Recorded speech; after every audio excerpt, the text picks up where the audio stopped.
One, two, and Hello, three. hello. Hi there.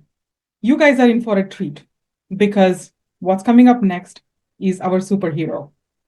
We are bringing on a speaker who is literally the cover girl of the Savvy Solopreneur. You just watched her. And she is right here. She's the bomb. She's the front end and center. And I might be or I might not be a super fan. Okay, I'm fine. I am. Let's welcome the fabulous Adrienne Farrow to the stage. Adrienne Thank is the you. go-to for all Google tools. Okay. Go-to Google tools, GOTO. If you didn't catch the wordplay, you need to get more coffee. She's the mastermind behind the go-to suite of products where productivity meets simplicity and your digital chaos finally gets a system that works. And Adrienne helps solopreneurs and small teams get their Google workspace together and from systems set up to smart digital products that actually do the heavy lifting. So today she's here to give us a sneak peek of what she can do with Google Forms. And this is why Adrienne and I get along very well. This is why I admire this girl who's sitting here with me 100% correct. because like they say, whatever you want to do with summer, there's a Google form for it. And when Adrienne heard that, she said, okay, at your next summit, I'm talking about Google Forms. So let's give a huge tech loving welcome to this unstoppable, very organized go to Adrienne Farrow. Let's go, girl tools. Thank you, Summer. So good to be here as always. Like Summer said, I am a Google tool specialist. That is what I do, is teach all about Google tools so that you can save time in your business and then reinvest that time into what makes you money. Because I like to say, we don't want to spend time in our Google Drive finding what we need. We don't want to spend time in our Gmail finding those important emails. We want to spend time doing things that actually move the needle. And actually, I'm really excited to talk about Google Forms today because that is something that moves the needle. That is something that we can use very strategically, very purposefully, so that we can make money. So what I'm going to do is, since I have about 15 minutes or so, because I want to leave some time for question and answers, I'm going to build a form. Usually I do a slideshow, usually do a presentation, but today I'm like, no, we're just going to jump right into Google Forms, and I'm going to show you how easy it is to build a Google form in 15 minutes or less. And a little trick with some AI with it too, because I used AI to help me get my questions going. So here is Google Forms. If you have never been in the back end, most of us have probably received Google Forms to fill out in some capacity. I mean, if you, all of any of the speakers here got one from Summer, you've probably gotten many different ones from Summer over the over the course of knowing her. So you've probably filled out one in the past, but you may not have created one. So we're going to go over creating a really super basic 5 question form. I'm going to pretend that I'm doing a membership intake form. And then we're just going to go over the basics. And then I can also show, if we have some time, some of the advanced features. Now, I use Google Gemini to help me come up with my 5 questions for new members to make it super, super easy for us to get those in. So I just literally write a 5 question intake survey for new members. If I was doing this for my own membership, I would, put much more detail, but I was pleased with what it gave me right here for us to use. So we're gonna go ahead and use it. The first thing I always say is that you need to give it a title because your title of your Google form is actually going to automatically be what it is saved under. So I'm just going to write intake form for membership. You can do rich text formatting, so you can do bold, italics, underline. You can even insert a link in there or remove formatting. But if you have put a title in here and you just go up here and click Untitled Form, bam, that's the name of our file. To make sure that your back end is organized, you want to automatically give it a home in your Google Drive.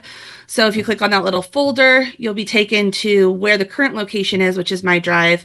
And then I am just going to pop it in I haven't this is my training one, so I haven't made a folder structure in here because I purposefully disorganized it because I'm doing some stuff for my membership. So I'm just going to leave it in my drive. But you do want to make sure that it goes into whatever home you need. The next thing is actually before we start doing the questions, we need to do our settings. And the reason behind that, this is some of the settings that you are going to select will impact the questions that you create. An advanced feature of this is you can actually make a Google Forms a quiz. I was a teacher for 10 years and we use Google Forms all the time as quizzes. But you can use those as quizzes for your own programs, coaching programs, memberships, etc., to test and see what people's knowledge is, and then it will automatically grade it for you, which is really awesome. But we're not going to go over that today. We want to double check how are we collecting emails. So the 3 different ways that we can collect emails on this is we don't have to collect them at all. Verified means that they have to sign into a Google account, or a responder input means that they have to write in their email address, but they don't necessarily have to have a Google account. So I usually say do a responder input because we want to collect email addresses. I can't tell you how many times I've created a form and sent it off and been like, this is brilliant. And then I forgot to put a name field and I forgot to put an email field and I have no idea who filled out that form. So unless it's supposed to be anonymous, make sure that you have some way of collecting those email addresses. Also determine, are they going to get a copy of their response?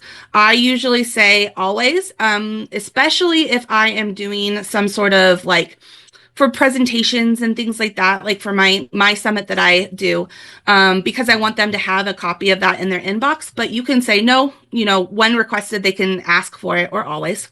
Do you want them to be able to edit their responses? Most of the time it's a no, but sometimes there might be some cases where you can let them go back in and edit what they've submitted.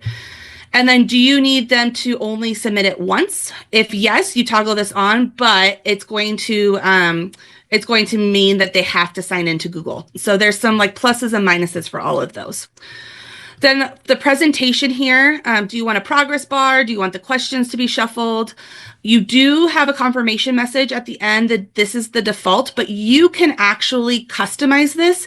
And so you can say something, a little bit more in your style than this, and even put a link, click here to go to, somewhere else. It's not rich text formatting, so you can't hyperlink text or you can't bold or things like that, but it is a very underutilized space to add additional information. Do you want them to be able to submit another response? Yes or no? If it's a one-time only, this is probably turned off. Do you want them to see the results? Most of the time, that's also a no. And then Google Forms will automatically autosave. So if they have an internet issue and they get kicked off, or they accidentally close their screen or something like that, they can just pop back into Google Forms and it will have autosaved for them. And that's only if you're within a Google account. But chances are you're going to want to make sure that that is not disabled. And then these are our defaults for all of the forms. So you can choose how email addresses are collected by default, so you don't have to change that setting every time. And then this is also a really important one, question defaults. I usually make questions required by default because I find it a lot easier to make them not required than to go through and make all of them required. And that just means that they have to answer those questions before they submit. They will not be allowed to submit a form unless they filled in all the required questions. So I usually have that toggled on. And now we're going to build our questions. So looking at these questions, we have a combination of some checkboxes, some, short answer things. So I am just going to literally copy and paste these and put them in. So here's my first question. It's probably going to, just like there, it's going to kind of auto recognize what needs to be the style of question. Here are all the different styles. We have a short answer, paragraph, multiple choice, checkboxes, drop down, file upload, linear scale, rating, multiple choice grid, checkbox grid, date and time. Most often the most popular are probably these top 4 right there, but it recognizes because I said, please select all that apply, that I want some checkboxes because they can select multiple answers. So then now I'm literally going to copy and paste the answers here. And I'm only going to probably just do one or, a couple here. because I don't want to take up too much time with that. The other thing you can do is you can add their other feature, and that means that it's just going to give a blank space for them to type in their own answer. We can see that this has been required, which is great. If I want to duplicate this question, I can duplicate it here. And then with these more options, I can show a description, so I can actually move the please select all that apply down to the description, so that it's not part of the primary question. It's smaller text underneath. And then let's just go on to the next question. What are our main areas of interest? We'll put that in. What does it say? It's giving me a long answer text. So a short answer versus long answer. Short answer is going to be like a sentence or two. Paragraph will allow them to write quite a bit. So if you feel like they're going to need a lot of text space, definitely choose paragraph. We're going to do another checkbox related here. Multiple choice would be a one correct answer to it versus checkboxes is as many as they would like to do. And then we'll just copy a couple here. And then let's go to another option here. And then let's get these last ones in because I want to use the last little bit of time to show you how you customize and send that form off. So let's do this, put that in there. We got a paragraph answer. And then the last one is that one. So, okay, so I have a very basic form here that works that I can send off. So now what do I do with it? The first thing is, and this is a relatively new aspect to Google Forms. So if it's been a while since you've been in Google Forms, it might look different to you. It's this publish option. It used to be a different way of, it used to say send, but now we actually have to publish it. We can't share it. We can't do anything with it unless we publish it. So by publishing it, we want to determine who is going to actually be able to respond to it. If you're on a Google Workspace plan, which is the business plan, the default is going to be your organization. So we want to open this up to anyone. This is the responder view right here. Anyone with the link is able to respond. And I'm going to click done. So now that I know anyone with the link can respond to it, I'm going to click publish. And now the form can start accepting responses. And how do I share that with people? I go here to the publish. I go here to copy responder link. And then I always shorten the URL. I really don't know why it's not a default because it's a really long link. I always take the shorter link. So I would copy that link and I would paste it in an email, in my membership portal, wherever I want people to click on it to respond to it. That's how I would grab that link. You can also grab the link right here. So that's another easy place.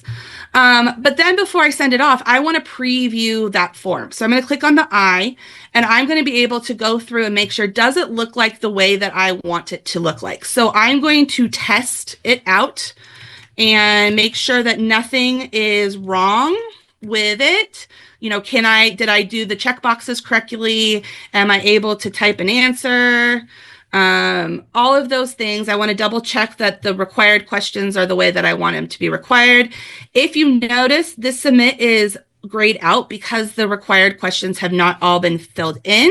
But as soon as I fill them in, it should light up. And I think this is actually, now that I remember it, because this has been a relatively new change. Since this is a preview, it's not going to let me submit it. I can test it out, but I'm not going to be able to submit it. If I want to test it out with able to be submitted, I want to pretend that I am doing my own. So here, here's the submit button. If I click the submit button, it's going to say, hey, there's a required question you haven't filled out. So you can do it in either way. It used to be you could test it directly from the preview mode, but they have recently changed that. Last little thing in my 2 minutes and 30 seconds, and then I'd love to answer any questions. How do you want to see your responses? Now, responses are going to come in. What do you do with them? You're going to get the questions filled out here in your responses, and you're going to be able to see an overall overview. You're going to be able to see responses by question, and then you're also going to be able to see individual responses by the person. This is great because you can start to see graphs, you can start to get some really good data, but I also recommend linking to sheets. And what this does is it links to a Google Sheet. You can either create a new spreadsheet or you can actually put it in as a tab on the bottom of an existing spreadsheet. And then it's going to open up and it's going to start, it's going to create a table and it's going to start populating the responses as you get them in this table. So this is a great way of being able to see everything at a glance, copy and paste, etc. So I always link my forms to different sheets, but I still look at the responses within this tab as well.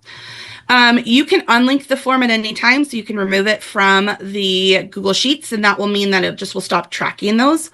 And then the last one I really recommend is get email notifications for new responses.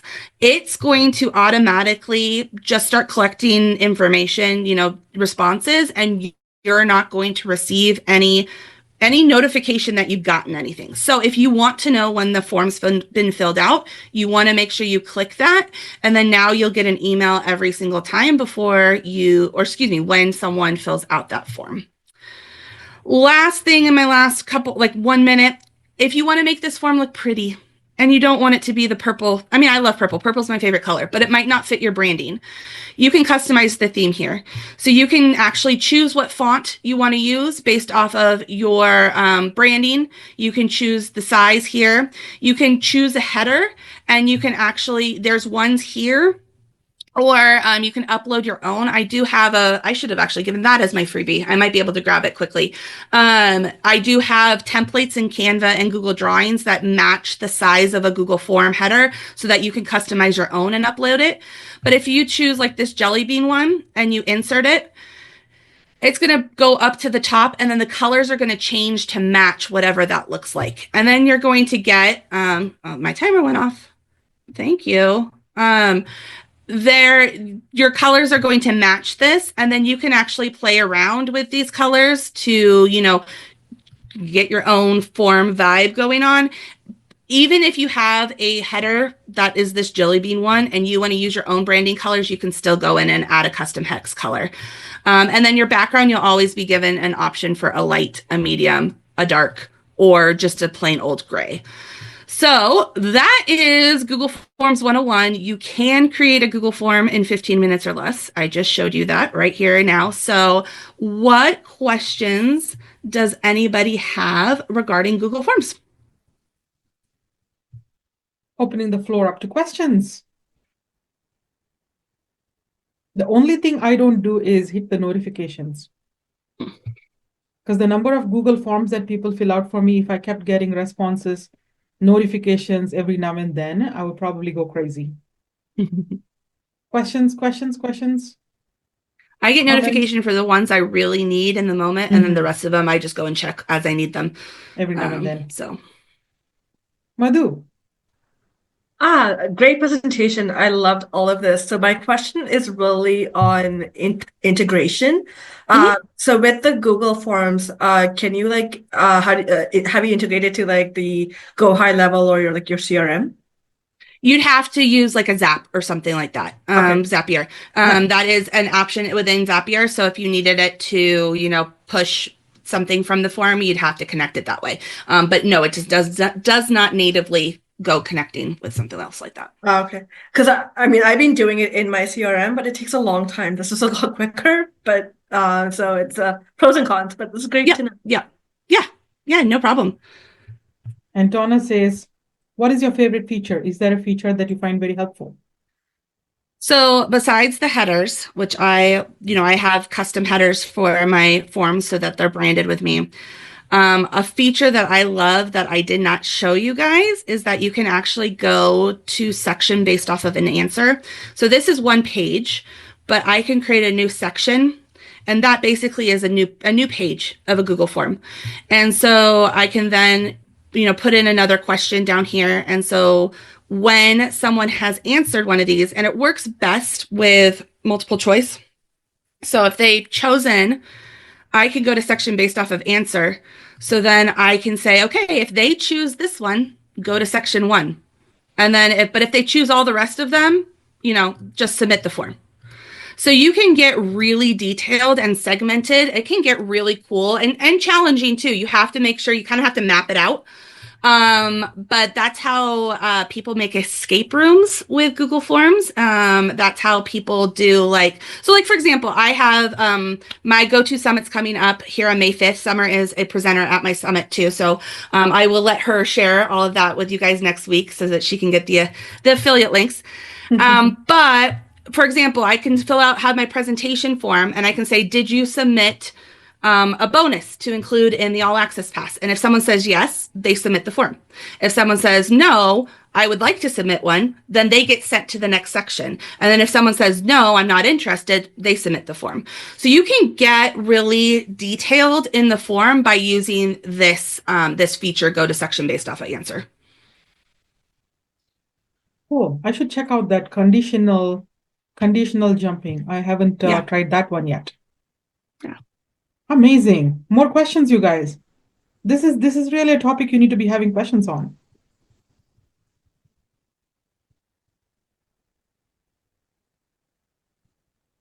Katrina? Oops, someone has a question. Yeah. Okay, so I have this question because it happened to me. And so I want to know if it's happened to you and if you figured out a way around it. I had a form that went out into LinkedIn and the bots got a hold of it. And so I had like hundreds of useless responses because they were very clearly bots. I had yet to see a way to do authentication through Google Forms, but is there something that you know of that I just haven't clicked enough buttons? One question that I would have is what kind of email aspect did you have? Did you have them input an email? Did you have them log in through Google? They didn't have to log in through Google because I didn't want to limit to just Google users, right? Because that, for the kind of market research that I was doing, it just wasn't. Yeah, exactly. But I did have it. They had to put in an email address. The AI bots have gotten very smart. That they have. So my first thing would be, the main way would be having them sign into Google would be your true authentication. The other part is that there are add-ons that you can get for Google Forms. I don't know of one. I mean, if I click right here, I'm sure I can find one. Authenticator or I'd have to look. Forms. What is CAPTCHA? Yeah, there you go. That's the one I'm looking for. I was like, what is that word? So it doesn't look like maybe there's one yet there. I mean, I can do some more looking, and I'm connected into a Google community, so I can ask them as well. That would be my guess, is that it would be something like that. Or maybe if you went on to ChatGPT, you might be able to do something in the background with AppScript. But I think the best way, it is limiting, but the best way is to have them sign in via Google because they have to actually go through the process for that. Yeah. So that's unfortunate. What I was afraid you were going to say, but it never hurts to ask. Yes, no, 100%. I'm sorry that happened. That's so frustrating. What about bots with a Google account? Then that's sophisticated. Good for them having to go through because, especially if there's two-factor authentication involved and everything like that, like props. Yeah, I think